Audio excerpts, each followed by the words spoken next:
Welcome to Trianithon Chapter 2. Yeah, we did one of these last year. We're doing one of these, I think it was last year. I think it was a year ago. Where we watched 3 animated films, and for this Trianithon, we're going to do a Makoto Shinkai special and watch 3 of his films for Asian Cinema Season on my channel. And I have a box set here that has 2 of his first films.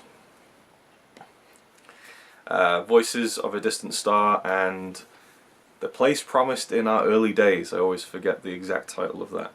So we're going to watch, first off, his very first substantial film. He made shorts and stuff in the late 90s, early 2000s, but I think 2002 is when he did Voices of a Distant Star.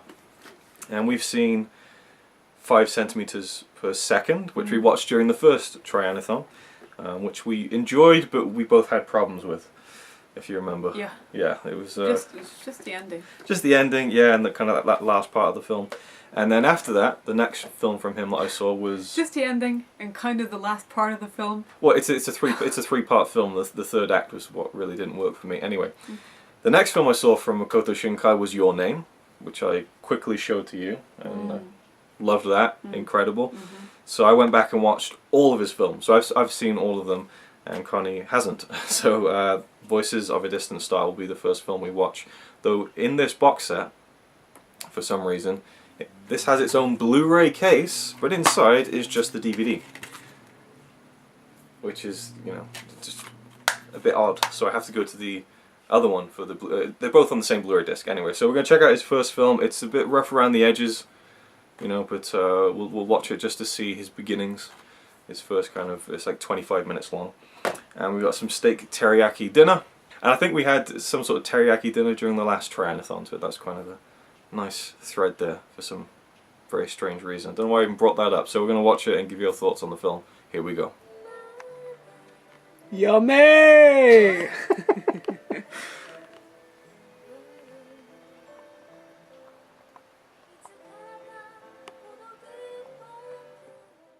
Okay, we're done with Voices of a Distant Star. For me, this is just it's a masterpiece of showing the distance in a relationship. You know, it's one of the best films I think I've ever seen. What did you think? Already? Yeah. Okay. You agree with me, right? I mean, it's great. It was great. It's just I can't freaking keep up with the fucking subtitles. I was kidding. I was kidding. It's a good film. What, you're cutting me off now? I've started. Shut up. Okay. What are you doing? I'm about to start. I feel like you're trolling me. I was trying to get a reaction out of you by saying it's this amazing film when it clearly isn't. But okay, so go on. No, it's well made. It's interesting. It makes you think. And then you start calculating, like, well, would she really be that old? And how would it be like if it's 8 years? And would he look back in the past, or would it... Well, you'll get to it later on. But it makes you question things if you want to, you know, go into it scientifically and stuff like that. Yeah. But it's just the subtitles. It's trying to translate all these newspaper things and text messages or emails. And you try to keep up, and we have to pause, and then... It was something on a sign or something that came up on the right corner, and we're trying to read what he's saying, and then the song subtitles are on the top, and I don't know what to read, and so I feel like I missed half the movie really, which annoyed me. Didn't piss me off, but it annoyed me. It's too pretty to look at the subtitles all the time. I want to see what's going on, and there's a lot going on. There's boom and everything all the time, all at the same time, and so you can't read the subtitles, and that makes me want to watch it in English, and I don't like that. So I envy the Japanese for understanding everything. There's boom and all that. Well, I didn't want to spoil anything. I want you to review this on Letterboxd and just put that there's boom and all that. Yeah, the subtitles are a problem. I've read that the English dub is not very good, and it's been criticised, and they say that it doesn't translate well. Well, the subtitles don't either. At the end of the film, it gives you like the credits of the people who worked on the English version. It says like subtitle timing, and it gives you the name. And I'm like, I'd be embarrassed if I was that guy, because. But again, I don't know how you do it, because there's really quick cuts in this film, And so it's like, what do? You know, like you see the text messages on the phone, you've got to kind of translate them, but then it's just a block of English text all over the place. It's what the character is saying, it's the message on the screen, and it translates everything. You see like a school chalkboard for like 2 seconds, and it gives you all the English translations, and it just distracts your eye from what you're supposed to be paying attention to, which is the, you know, the dialogue, the characters. So, science fiction film about a young girl and a young boy, 15 years old in high school. They're friendly. They're not boyfriend and girlfriend, but it seems like there's the hint of that. And then she goes off into this kind of space armada, very Pacific Rim-like, where she's inside one of these big robots, and she flies off to Mars, and they're looking for you know, the evidence of Martians and stuff, and then they fly off across the galaxy. And the further she gets away from Earth, the longer it takes for her messages to get to her friend. And I read online that this is one of the inspirations for Interstellar. I think that's probably conjecture. I don't think Christopher Nolan saw this film and got inspired in any way, but it has a similar theme of being separated by time and space, and you know, the fact that she's still 15 years old and he's like 24 years old or whatever when she starts getting further out. So I like the look of it, and Makoto Shinkai did this whole film himself. I should mention that for the most part. He got a friend to do the music, but he produced it, wrote it, directed it, you know, did all the animation himself, and it really shows. His style is very, it's almost like lighting porn, you know, like just the lens flares and like the sunsets and the skies and the light coming in. It's almost like J.J. Abrams style, just like really goes mental with the lighting. But you definitely see like that it's one of his films. You definitely see the having seen Your Name, which is his most recent film, you can see the connections and the stories he likes to tell with characters who are separated by something, and it's usually a boy and a girl, and there's these kind of romantic, melodramatic themes that run through them of being separated, and it's like a longing for a romance that never happened or something like that, you know. And he's really good at kind of showing that through some of the images. Like you'll see the characters walk through a street, and then later on you'll see that street but empty, and then the music plays into that as well. And there's literally no way to film a video without noise right now. It is absolutely fucking impossible, and there's nothing I can do about it. It's just unbelievable. I tried giving her food, so we can't put her out either because there's stuff outside. There's some people working on the roof. It's just impossible. It's absolutely impossible. You want me to put her in the bathroom? No, it's fine. It's fine. Just deal with it. I'm trying to deal with it, but it's very difficult. It's distracting me more than it is me thinking about how the video is going to be disturbed by this constant crying. Right, so the film, I enjoy it. I think it's a bit messy. It shows that one person made it. The character designs are very basic and stuff. The backgrounds look a lot better. But I think it's really impressive. The backgrounds are amazing. I think it's really impressive based on the fact that he did do it all himself, you know. And do you know how long it took him? 7, 9 months, something like that. He did it all on his Apple computer, like Photoshop, After Effects, programs like that. And only 8 months? Something like that, I thought it'd be years for all of that. I don't know. It is only 25 minutes. Still. It gets a bit too melodramatic for my liking. I feel like the story isn't the story. I feel like the story needs more time to be as dramatic as it became. Yeah. But I also don't feel like that it would work very well as a feature-length film, just based on it's quite sad, you know, and it's this kind of heartbreaking kind of love story thing. And I was joking to Connie, it should be called "You've Got No Mail" because he's sitting there waiting for years for this message to come back from the girl, and it doesn't happen. But I think it would work as a feature-length movie. It might. Well, it just needs some extra oomph. Yeah, it would, I suppose. But it's a mixed bag. But I think it's cool to look at knowing that he did other films that were a lot better, and it's like a nice, you know, looking at the beginning of a director's career and seeing the promise and potential that could go forward. I like some of the science fiction stuff, like the when she goes past Jupiter, and they have like a ring space station around one of the moons. There's like a lightning going between it, like little like imagery like that's cool. As you said, some of the subtitling is just so fast, and that's down to again and poor translation as well. But also just like the cutting, the way he edited it is very fast at times, like almost too fast. He should have lingered a bit longer on some of the more important information, I think. So. Yeah, I don't know where we're... Yeah, it felt a little rushed. A little rushed, yeah, but still very impressive. And yeah, so that's it really. It's a good little film. I enjoyed revisiting it, but it's not one that's a favourite or anything. I mean, you can just tell it looks really nice. and that's something. But when something looks really nice, but there's so much going on around the screen, Yeah. it kind of distracts you a little bit. You want to spend time looking at it a little bit longer. But I had seen this before, so I was aware of that, and I was able to enjoy it a little bit more by not really getting too distracted. But obviously Connie was a bit thrown off by it, so we had to keep going back and rewinding and pausing and stuff, so yeah. It's not a movie, it's not something that's made for subtitles. No, yeah, I'd agree. It's made to have you understand what's being heard. Yeah, and that's... So that you can only look at the pictures. And that's obviously why they did the English dub, but, you know, from what I've heard, it's not the greatest. And I think even in one instance of the film, well, when he first made the film, he did the voice acting, and his girlfriend did it as well. So like very much just did everything himself. But then once it was released, he got to get a professional voice cast to do the film. So we're going to move on swiftly with his first feature-length film, The Place Promised in Our Early Days, which is just such a leap already, like in terms of the quality of the animation and the story and everything. So we're going to check that out now. His first feature-length film. And get back to you with our thoughts after we've watched it. I gotta take a picture. Yeah, so we're halfway through The Place Promised in Our Early Days, and look at this sign, Popsy. Like, I don't know if they couldn't use the Pepsi logo or something, or if it's a mistake. It's very clearly the Pepsi logo, but called Popsy.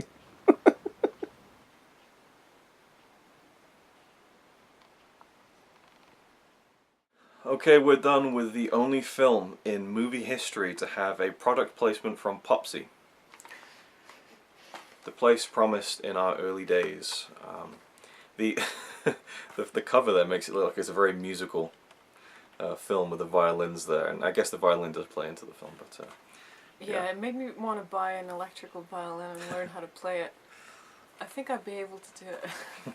It's my second time watching it, Connie's first time watching it. It's about three childhood friends, well not childhood, they're teenagers in school, two boys and a girl, and the boys are building a plane, and it's set in this alternate future where Japan has been divided into a north and south, and it's to do with like Russia and America and things like that. They call it the Union.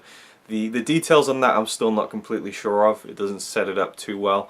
But it's hinted at throughout the film. You're not really supposed to think about the details too much, and that is especially prevalent in the science fiction element of the story, in which we start to delve into the idea of parallel worlds and universes and branched universes and things like that, and dreams. And I like that stuff, but it's definitely not something where you need to expect an explanation on everything.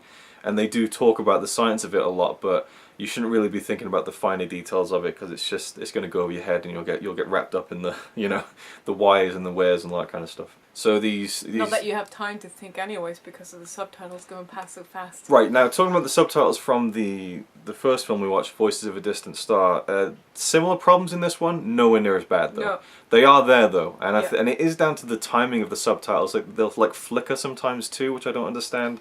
Yeah, so because usually when it flickers, it's gone to the next subtitle. Yeah, and so in your brain, you're trained to start from the beginning, and then you realize, wait, this wasn't the beginning, and then you have to go down to the second line, and then they're gone.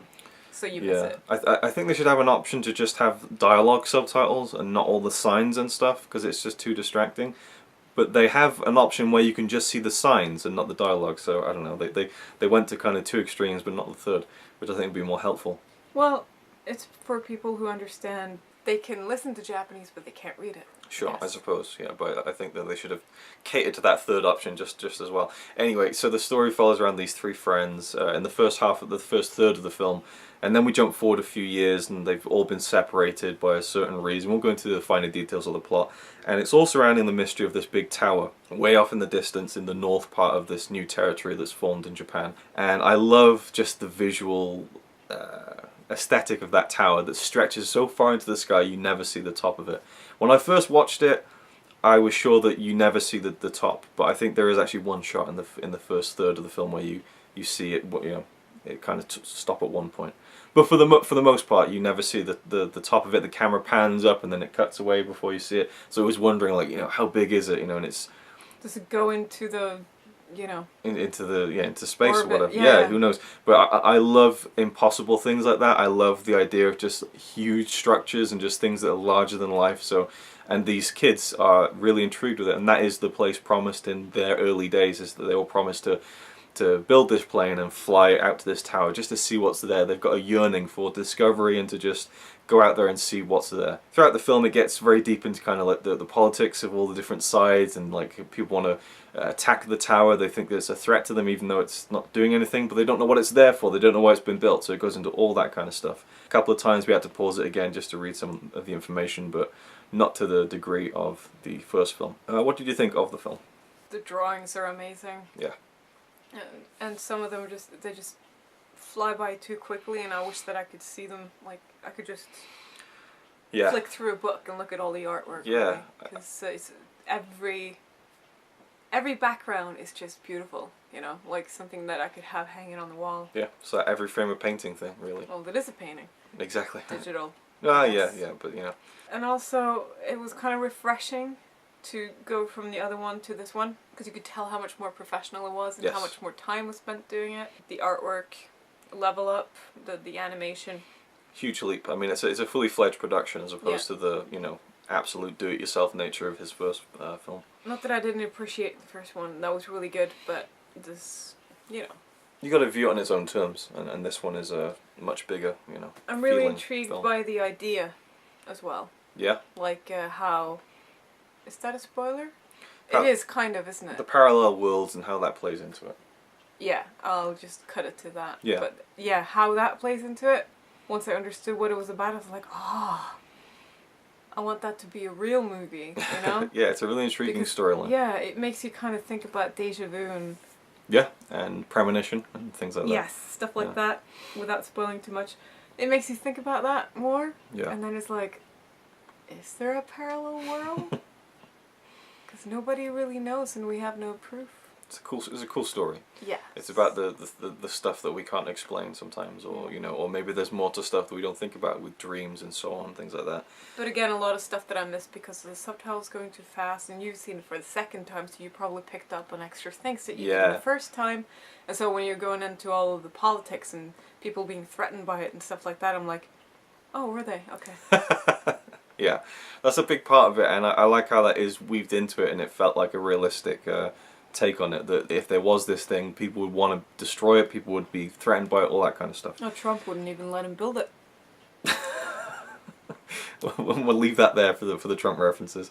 But he wants to build other stuff. When I first watched it, I was confused by the two main characters, because one has glasses, one doesn't, and they look very similar, so I got completely jumbled up with who was who.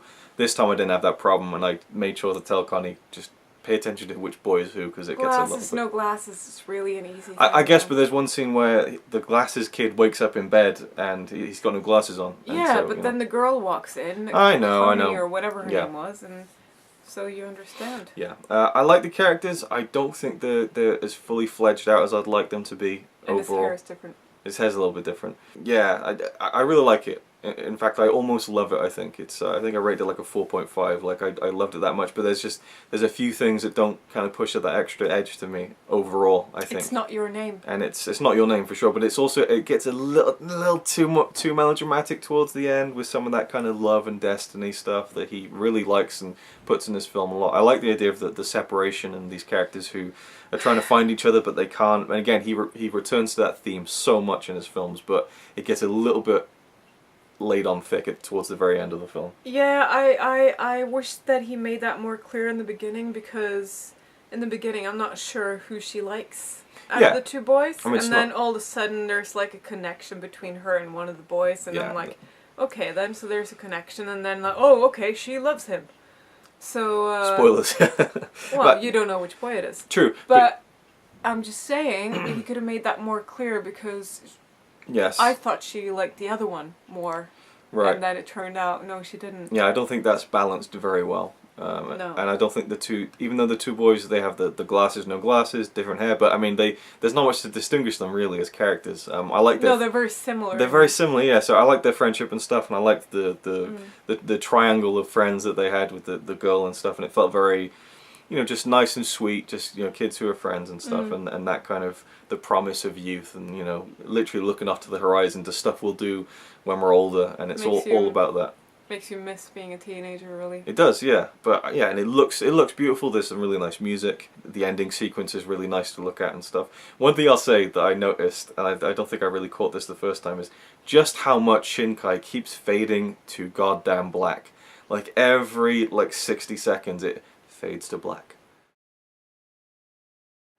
And then we'll have 3 seconds of black, and then we'll hear a character talking, then it'll fade in again.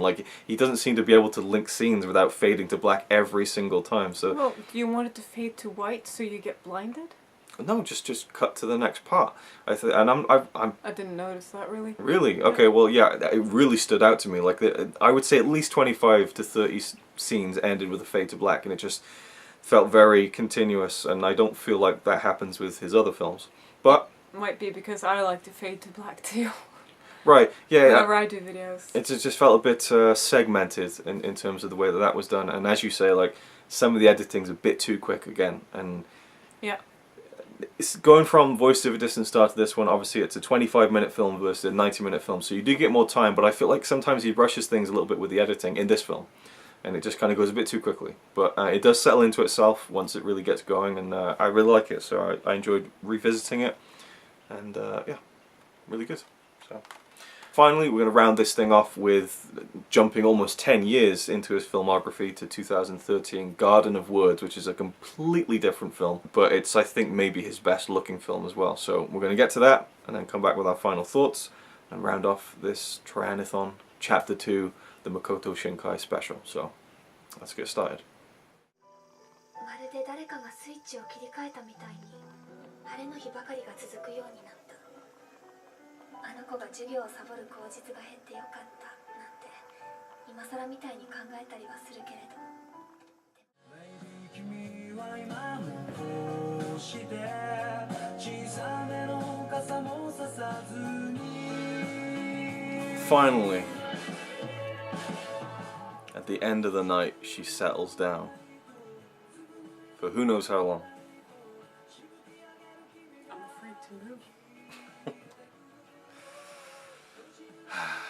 And just like that, we're done with Trianithon Chapter 2, the Makoto Shinkai special, Garden of Words. We just finished watching it. Very simple film. What? You said his name right. What? You said Makoto. Yeah? Yeah, you say Makoto or Makoto. It slips in and out, what can I say?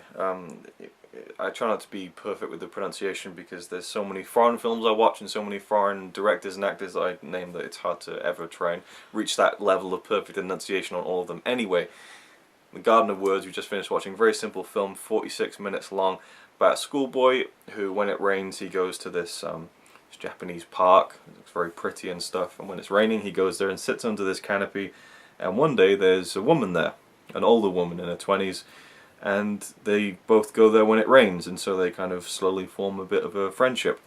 That's what the film's about. I'm sure you can guess that the boy starts to fall in love with her a little bit, and that's, you know, that's what the film is about basically. He dreams of being a shoemaker. It sounds so boring, but it was great. I'm glad you enjoyed it. I thought you would, but I think that I just like the natural. When it's like that, I just really enjoy it because they draw an empty plant pot thingy. What do you call it? a plant pot. Yeah, an empty plant pot with old leaves next to it, and it's raining into it. It's like, and a doorknob, you know, and they make it look great. Say an empty plant pot.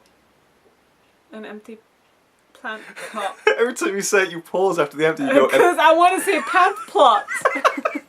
An empty plant pot. pot. You have to pause. Okay, going way off track. Plant pot. Well, the thing is, I'm not saying it right. I have to say plant pot, but I can't. She sells seashells on the seashore. Yeah, I love it. I think it's great. I think it's his second best film behind Your Name. I love seeing the progression of his style of filmmaking, you know, whereas with his first couple of films he's very quick with the editing and stuff and the cutting and everything feels a bit rushed. Here it really slows down. And it's still really fast. It is. The subtitles were good. Right. At the right moments it's fast, and at the right moments it's slow. I feel like he really has matured as a storyteller by this point. Yes. And it's fast when there's no conversation going on. Yeah, like that kind of montage-y with stuff. the music sometimes. Because obviously you see their meetings, and then in between those meetings you'll see their day-to-day goings on, and then it's quick cutting just to see them moving around and what they get up to outside of those meetings that they have in the park together. Like a real movie. Yeah. That's the way it's shot, I feel. Like they have these little shots of him making noodles. Yeah. And you just see the pot of noodles boiling. Yeah. And it's simple things like that, and water hitting the lake and the little weird insects on the water, you know, it is. Yeah. And the focus, the camera focus is really, really nicely done. Like even on the eyes at some point on that guy, like it's at an angle and there's focus on this eye and that one's kind of out of focus. Kinda out of focus. Well, it's more out of focus. Yeah. No. And it's just the cinematography in it is really, really, really, great, really like nice composition done. and Yes. And you know, I really noticed it in The Place Promised in our early days. Like he loves lighting. He just loves the way light moves with everything. There's Yeah, but it makes it more alive. right. Because in an animation, usually they don't do that, but him adding it makes it look so much more realistic. Yeah, and it's almost overdone, almost, but it's really just so like beautiful to look at. There's a shot in the Place Promised in our early days when two characters on a train, and you just get the light dashing across the top of the train and stuff. I thought that was really cool. So I thought that was distracting. Well, I think that we were kind of being shown because that shot was framed with the characters really low in the corner to kind of show some sort of anyway. I guess. Yeah, getting off track, but yeah, this film, Garden of Words, I think it's probably his best looking film. Just the way that they found a way to make that water hitting the floor and the droplets spraying back up. It just looks so realistic and lifelike and draws you in. And you could almost say, why not just make this a real film? But you know, with animation, there's a opportunity to really just literally paint it the way you want it, every frame to look exactly like you want it to look. And yeah, my only problem with the film, and I had the same problem the first time I watched it, was the ending. Not a big fan of the ending because you know, I really cared for this relationship that grew between these two characters, and the climax of that relationship is this very emotional scene. And it's just a bit too loud for me. It's a bit too screamy and just, you know, it kind of undercuts any emotion I had for the characters. It's very Japanese. You said that to me. I remember when I watched this, I said to you, "Oh, that film was great," but there was this moment at the end that was too emotional. And you were like, "Oh, that's what they're like in Japan." Right? You said it's something. what they do in the normal TV shows, and it's supposed to look natural and the way they do it in movies and stuff, and that's the way it was. In movies, what about in real life? I mean, you've lived in Japan for a while. I'm not saying you would know, but I've never experienced that kind of screaming. Okay, yeah. So it's probably just the sensibilities of the way they tell stories in over there, I guess. And especially with this being this is a completely realistic story. There's no elements of sci-fi, unlike some of his other films. I mean, no grown-up person really cries like a baby. Yeah, or like a child. Yeah, I just... And there's child crying coming through an adult person. And that kind of puts me off as well, but I accept it because it's Japanese. Yeah. No offense to the Japanese, but that's just the way they do it with movies and shows. Yeah, sometimes. It didn't ruin it for me, but I would definitely have to take a point off it. If the ending had been dealt with as delicately as the whole film had, it would be a 10 out of 10 for me. Like I love the story and the characters, but I just do feel like the ending was a bit too loud and in your face and didn't suit the rest of the tone of the film, if you get what I mean. I was really surprised at the ending, at what came out of his mouth. I was like, yeah, well, okay. I guess a lot had been built up, and I everything he said I kind of felt was true to the character, but it all just came out a bit too angrily, and you know. But still, you know, I think that seeing all of his films and all the little flaws along the way, it's nice to see Your Name, which we've talked about a lot. Well, not a lot, but we keep referencing it, but that's where he gets everything right, I feel like. So it's really cool to see all of his films. Including the ending. Including the ending, including those melodramatic moments that in other films that he did might have been a bit too loud or over the top, but it's so perfectly done in Your Name. Like, there are moments in his films where I feel like you're supposed to go, like that, and I got that in Your Name, but I didn't with any of the others because it was a bit too thick. So it's nice to see that he found that balance with Your Name at least. And I'm intrigued to see what he does. I had that a little bit with this one. Like, okay, like I held my breath for a little bit. Yeah. And then Maybe it's a cultural difference Yeah. with how you make movies and so on, and how you want to tell the story. Yeah. And I'm just too used to the American way, or the Right. you know, like things are toned down more emotionally. Sure. And then you have that musical ending, like a music video almost in the end. Yeah. And that just... In this one, you mean? Yes, and every time he does that at the end of a movie, I don't feel like it fits. Okay. I like the instrumental Yeah. bit, but the second someone starts singing and you have the subtitles from the song, I feel like I'm watching a music video, and then it's like, oh. Yeah, I didn't mind it in this one. If anything, I was just glad to be free of that really overly emotional scene. But in 5 centimeters per second, that kind of music video ending, that I think really just almost ruined the whole film for me. Whereas this, I felt like it was okay. I get your point though. Yeah. I understand it. It feels a bit jarring because again, this film is so delicate and slow paced and almost felt Ozu-like at times, with just like you're saying, cutting away to like a bird on a tree, you know. Yeah. For like a few seconds to kind of just give you a bit of distance from the characters for a bit, and then you come back and... So many natural shots that you would usually use a camera to do, they put the effort into drawing it. Yeah. And that's impressive. Kind of like the pillow shots that Ozu would use. Not completely, but it serves the same kind of purpose, that just gives you a breather from the story a bit. And yeah, it's wildly different from his other films. In fact, even Your Name, you know, this is the one that stands out. It's very just natural and, you know... Something that would happen. Yeah, and I like that, maybe this is spoiling things, but who cares. I like that it didn't really develop into too much of a romantic relationship. Obviously, the boy is probably going to feel more of that, but I like how it kind of... It didn't go down that road, you know? It didn't get to the kind It's of... because he's too young. That Yes. would be wrong. Yeah, but, you know... Illegal. I know, but I've seen plenty of films where they don't seem to care about that, so I'm glad that barrier was very much in place, you know what I mean? If it was the other way around, people would throw a fit.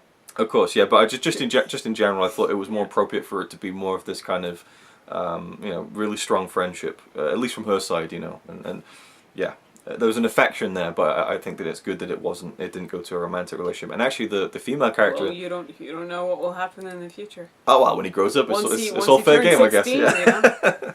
It's interesting, her character is in Your Name. She has a little cameo, which is kind of cool. So. Really? So yeah, she's in Your Name, and I kind of spoiled something there, so I'll cut that out. Right, so we're done. I think that's it. That was a good little night watching 3 films. It was definitely the best one out of 3. Yes. It started off like... You Yeah. had that planned, didn't you? Kind of, yeah. But I mean, you are looking at a director chronologically, so it should, in theory, get better. But yeah, like I said, doesn't always. Not always, no. But yeah, I like seeing the progression. I enjoy all of them, but I think I love this one, and definitely. Yeah, it was great. Yeah. So there we go. It's a nice little evening of movies and Makoto Shinkai's 3 films there. There's a couple more. No, there's one more you haven't seen actually, and that's not the best. I wasn't a big fan of that one, so maybe on a rainy day, I don't know. It's not one to rush out, and that's Journey to... No pun intended. No pun intended. Journey to Agatha, which felt a bit too Miyazaki-ish to me. It was promising, but it just went a bit too, like, it felt like it cribbed too much from Miyazaki in that film. Anyway, so there we go. Thank you for watching, hope you enjoyed, and we'll see you in the next one maybe. There you go.